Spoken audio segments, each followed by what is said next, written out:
स्वदेश पोस्ट में आपका स्वागत है।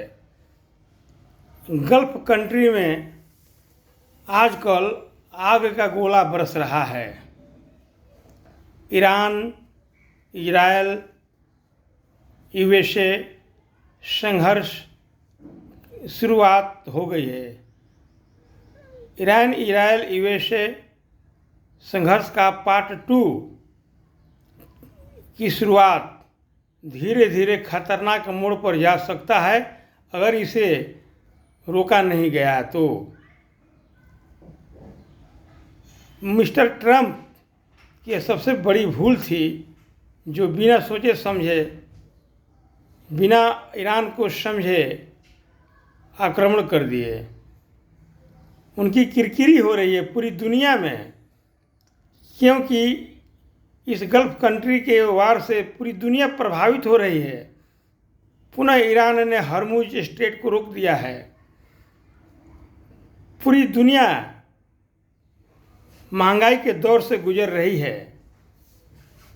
अगर इस युद्ध को नहीं रोका गया तो आने वाले समय में धीरे धीरे दुनिया 2 पोल में डिवाइड हो जाएगी।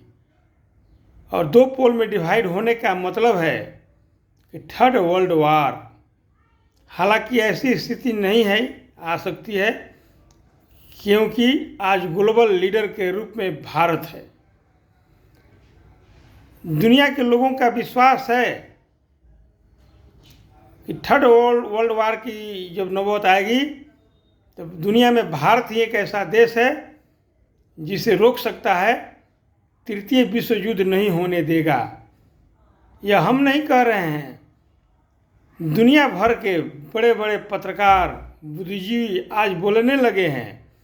वैसे लोग जो भारत के खिलाफ नकारात्मक नैरेटिव फैलाते थे, वे लोग भी बोलने लगे हैं कि लगता है कि इस स्थिति में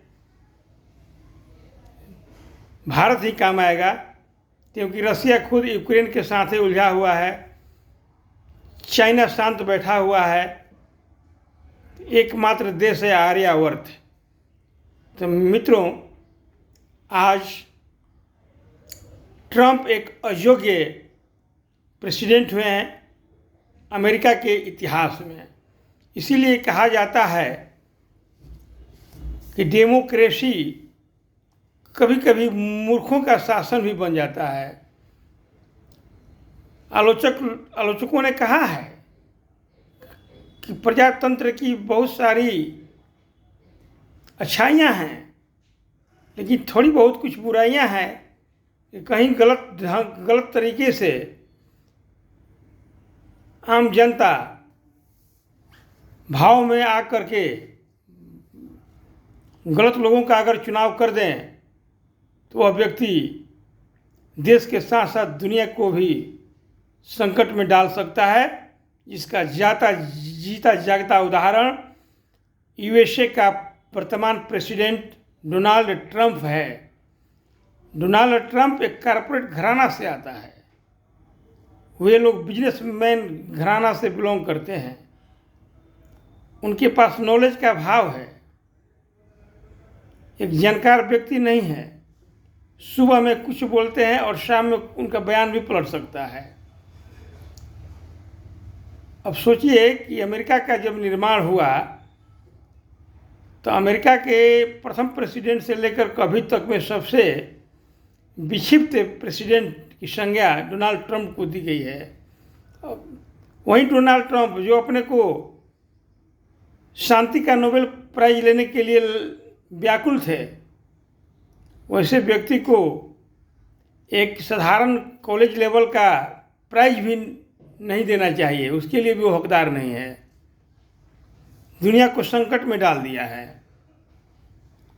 और इस संकट में भारत की स्थिति क्या है?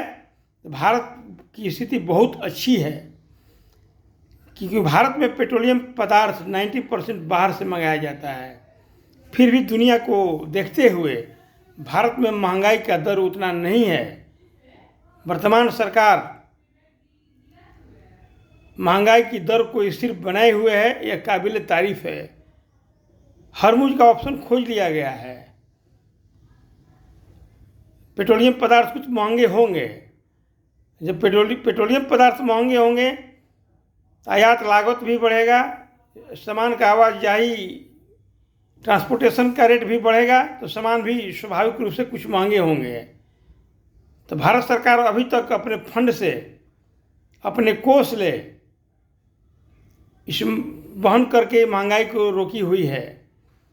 लेकिन ये हालात लंबे समय तक चलता है तो भारत में भी महंगाई बढ़ सकता है, लोगों में परेशानियां आ सकती है।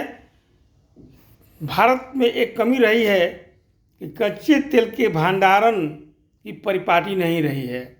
संकट आने के बाद वर्तमान सरकार ने निर्णय लिया है कि अब भविष्य में भारत कच्चे तेल के भंडारण के लिए समुद्र के किनारे और अन्य जगहों पर बड़ा बड़ा टैंक का वो निर्माण करे और अगले 6 महीने तक भारत में कच्चे तेल का भंडारण करके रखा जाएगा कि ऐसी भविष्य में कोई भी आपात स्थिति आएगी, दुनिया से 1 लीटर भी अगर तेल नहीं आएगा, नेचुरल गैस नहीं आएगा, तो भारत अपना काम चला सकता है। अगले 6 महीने तक ऐसी व्यवस्था करने की कवायद अब शुरू कर दी गई है।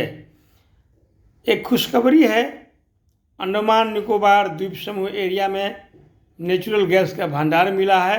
वो भंडार बहुत ही व्यापक है। अब उसमें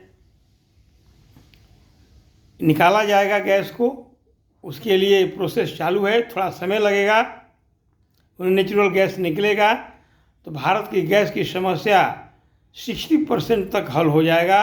यह बहुत बड़ी उपलब्धि होगी। अगर गैस का भंडार बड़ा होगा, उत्पादन रेट बढ़ाया जाएगा तो लगभग सारी समस्याएं भी हल हो सकती है गैस संबंधी। यह बहुत बड़ी खुशखबरी है। इसीलिए मित्रों, भारत में जो भी थोड़ी बहुत महंगाई बढ़ती है तो यह ग्लोबल संकट है, आम जनता को घबराने की ज़रूरत नहीं है। हमारी सरकार एक सफल सरकार है, बहुत हद तक जो है वो नियंत्रण में रख रही है और आगे भी वो प्रयास करेगी, हमें विश्वास है। जय हिंद मित्रों।